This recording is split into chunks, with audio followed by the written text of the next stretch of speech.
বাড়িতে একবার হলে এভাবে কচু ডাঁটা রান্না করে দেখবেন, বাড়ির প্রত্যেকে একেবারে আঙুল চেটে পুটেই খাবেন। Welcome back to my channel Rupa's kitchen and lifestyle. বন্ধুরা, আমার আজকের রেসিপি ইলিশ মাছের মাথা দিয়ে কচু ডাঁটা রান্না। বন্ধুরা, ইলিশ মাছের মাথা দিয়ে কচু শাক রান্না করার জন্য এখানে আমি কিছুটা পরিমাণ কচু শাক নিয়েছি। তবে আমি শুধু কচু ডাঁটাটা রান্না করব আর পাতাটা বাদ দিয়ে দিব। তো প্রথমে আমি কচু ডাঁটাটা কেটে নিব। প্রথমে ডাঁটা থেকে পাতাটা আলাদা করে নিব। বন্ধুরা, অনেকে ভাবতে পারেন হাতে আমি কেন গ্লাভস পরেছি, তবে আমি মনে করি কচু কাটতে গেলে গ্লাভসটা পরে নেওয়া ভালো, তাহলে হাত একটুও চুলকাবে না। তো যাই হোক, ডাঁটা থেকে পাতাটা আলাদা করে নিয়েছি। এবার ডাঁটাটা ছোট ছোট করে কেটে নিব। কচু ডাঁটা থেকে কিন্তু ছাল ফেলে দেওয়ার কোনো প্রয়োজন নাই।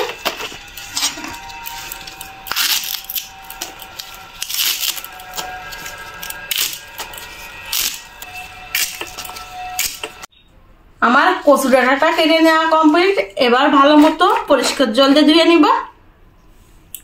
আমি আগেই বলেছি আজকে আমি ইলিশ মাছের মাথা দিয়ে কচু ডাঁটা রান্না করব।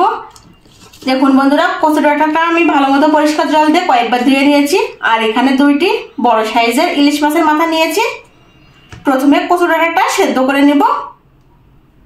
কচু ডাঁটা সেদ্ধ করার জন্য চুলার উপর কড়াই বসিয়ে দিয়েছি। এবার চুলাটা অন করে দিব। কড়াইয়ে পর্যাপ্ত পরিমাণে জল দিয়ে দিব। কুসুম গরম হয়ে আসছে, আর ঠিক এই পর্যায়ে আমি কচু ডাঁটাগুলো জলের ভিতর দিয়ে দিব। প্রথম অবস্থাতেই কচু ডাঁটাগুলো অনেকটা বেশি মনে হবে, তবে একটু সময় রান্না করে নেওয়ার পর দেখবেন কচু ডাঁটাটা অনেকটা কম হয়ে আসছে। যতক্ষণ না পর্যন্ত কচু ডাঁটাটা সেদ্ধ হচ্ছে ঠিক ততক্ষণ পর্যন্ত এভাবে রান্না করে নিব। এতক্ষণে আমার কচু ডাঁটাটা সেদ্ধ হয়ে গিয়েছে।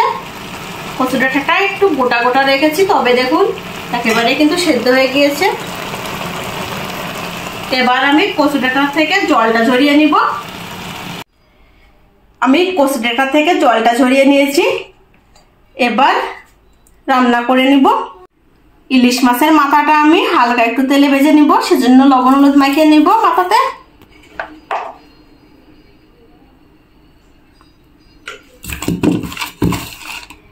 মাথাতে আমি লবণ হলুদ মাখিয়ে নিয়েছি। ইলিশ মাছের মাথাটা ভেজে নেওয়ার জন্য চুলার উপর কড়াই বসিয়ে দিয়েছি। কড়াইটা গরম করে নিয়েছি। এবার পর্যাপ্ত পরিমাণে তেল দিয়ে দিব। এদিকে তেলটা আমি গরম করে নিয়েছি। এবার ইলিশ মাছের মাথাতে দিয়ে দিব।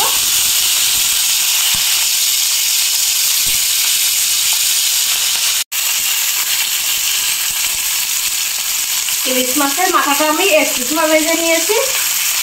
এবার খুন্তি দিয়ে কেটে কেটে মাথাটা একটু ভেঙে দিব, তাহলে কচুতে দারুণ একটি ফ্লেভার বের হবে। তবে আপনারা চাইলে গোটা রেখেও রান্না করতে পারেন।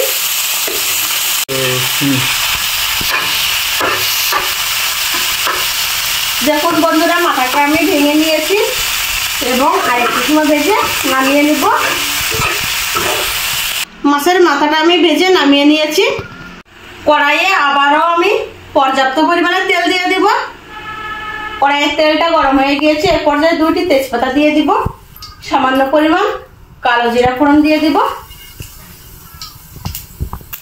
যখন এই কালো জিরাতে ফোড়ন চলে আসবে ঠিক সে পর্যায়ে 1 কাপ পরিমাণে পেঁয়াজ কুচি দিয়ে দিব। পেঁয়াজটা হালকা একটু ভেজে নিব।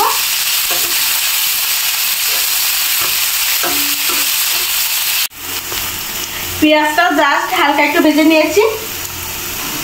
এবার রসুন কুচি দিয়ে দিব।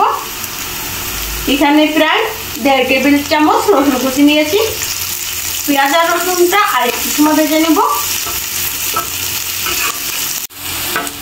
পেঁয়াজ রসুনের কালারটা যখন হালকা একটু ব্রাউন চলে আসবে, তখন 2 টেবিল চামচ আদা রসুন ও পেঁয়াজ বাটা দিয়ে দিব।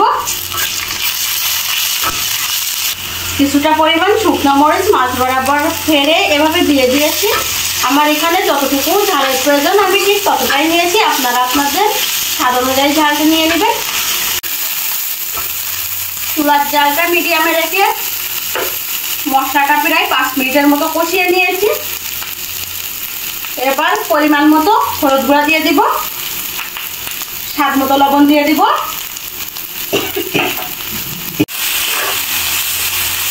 মশলাটা আমার কষিয়ে নেওয়া কমপ্লিট। এই পর্যায়ে আগে থেকে ভেজে রাখা ইলিশ মাছের মাথাটা দিয়ে দিব। মশলার সঙ্গে মাথাটা মিশিয়ে নিব। খুবই সামান্য পরিমাণে জল দিয়ে দিব। যতক্ষণ না পর্যন্ত জলটা শুকাচ্ছে ততক্ষণ পর্যন্ত রান্না করে নিব। জলটা শুকিয়ে গিয়েছে, তেলটা উপরে উঠে আসছে। আর ঠিক এই পর্যায়ে আগে থেকে সেদ্ধ করে রাখা কচু ডাঁটাগুলো দিয়ে দিব।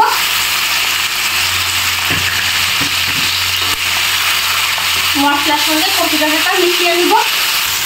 চুলার জালটা মিডিয়ামে রেখে কচু ডাঁটাটা প্রায় 10 মিনিটের মতো আমি রান্না করে নিব। বন্ধুরা, বাড়িতে একবার হলেও আমার রেসিপি ফলো করে ইলিশ মাছের মাথা দিয়ে কচু ডাঁটা রান্না করবেন। আশা করছি খুবই ভালো লাগবে। আর যে সমস্ত বন্ধুরা এখনো পর্যন্ত চ্যানেলটি সাবস্ক্রাইব করেননি সেই সমস্ত বন্ধুরা প্রতিদিনের নতুন নতুন ভিডিও আপডেট সবার আগে পেতে চাইলে অবশ্যই চ্যানেলটি সাবস্ক্রাইব করে পাশে থাকা বেল আইকন বাটনটি প্রেস করে দিবেন। তাহলে নতুন কোনো ভিডিও আপলোড করার সঙ্গে সঙ্গে সবার আগে নোটিফিকেশন পেয়ে যাবেন। বাড়িতে একবার হলেও এভাবে কচু ডাঁটা রান্না করে দেখবেন। বাড়ির প্রত্যেকে একেবারে আঙুল চেটে ফুটেই খাবেন। বন্ধুরা, এতক্ষণে আমার কচু ডাঁটা রান্না করা কমপ্লিট। দেখুন কচু ডাঁটা থেকে তেলটা ছেড়ে দিয়েছে। এর পর্যায়ে কড়াই থেকে অন্য একটি পাত্রে কচু ডাঁটাটা নামিয়ে নিব। ইলিশ মাছের মাথা দিয়ে কচু ডাঁটা রান্না করা কমপ্লিট। এখন শুধু গরম গরম ভাতের সঙ্গে খাওয়ার অপেক্ষা। আমার ভিডিওটি যদি ভালো লেগে থাকে তাহলে অবশ্যই লাইক, কমেন্ট এন্ড শেয়ার করবেন। ধন্যবাদ।